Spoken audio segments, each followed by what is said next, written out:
જય જિનેન્દ્ર, હું અમીષા અને આજે હું આપ સૌ માટે લાવી છું સ્નેકી આઈડિયાઝ. તમે ચોકલેટ વોફલ તો ખાધા જ હશે, બચ્ચાઓના ફેવરેટ જે હોય છે, પણ આજે આપણે કંઈક ડિફરન્ટ બનાવશું એઝ અ સ્નેક્સ. સો આજે આપણે એ બની રહ્યા છે મૂંગ દાલ વોફલ. તો ચાલો એની તૈયારી કરી લઈએ.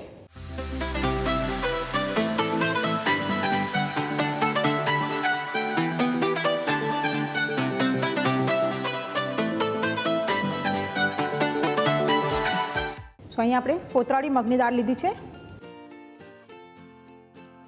એને આપણે એની અંદર થોડું પાણી એડ કરી દઈશું. હવે આપણે એનું બેટર બનાવી લઈએ.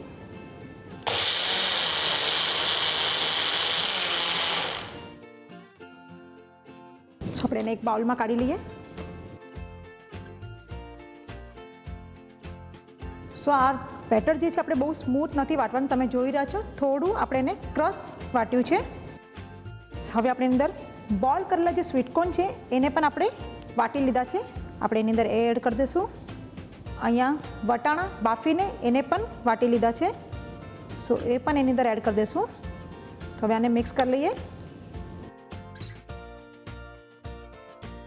હવે આપણે એની અંદર વાટેલા લીલા મરચાં એડ કરીશું, ક્રશ મરી, સ્વાદ અનુસાર થોડું મીઠું એડ કરી દઈશું અને ફ્રેશ ચોપ કરેલી કોરિએન્ડર પણ એની અંદર એડ કરી દઈશું.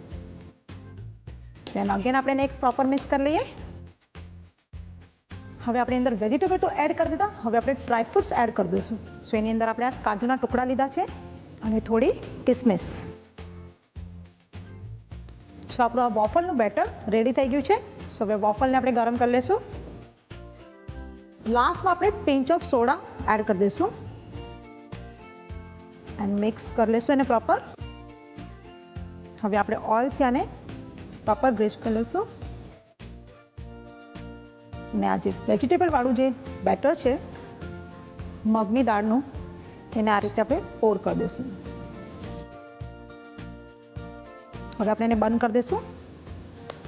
સો વોફલ તો આપણા બની રહ્યા છે, પણ સાથે કંઈક ખાવા તો જોઈશે ને. સો આપણે બનાવી રહ્યા છીએ ડીપ, એની માટે આપણે મેયોનીઝ લઈશું. દેન એની અંદર ગ્રીન ચટણી એડ કરી દઈશું. હવે આપણે એને મિક્સ કરી લઈએ. યસ, પ્રોપર ગોલ્ડન થઈ ગયા છે આપણા વોફલ અને ક્રિસ્પ પણ થઈ ગયા છે. સો આપણે હવે ડાયરેક્ટ એને પ્લેટિંગ કરી લઈએ. સો આપણે વોફલને આપણે આ રીતે હાથથી કાઢી લઈશું.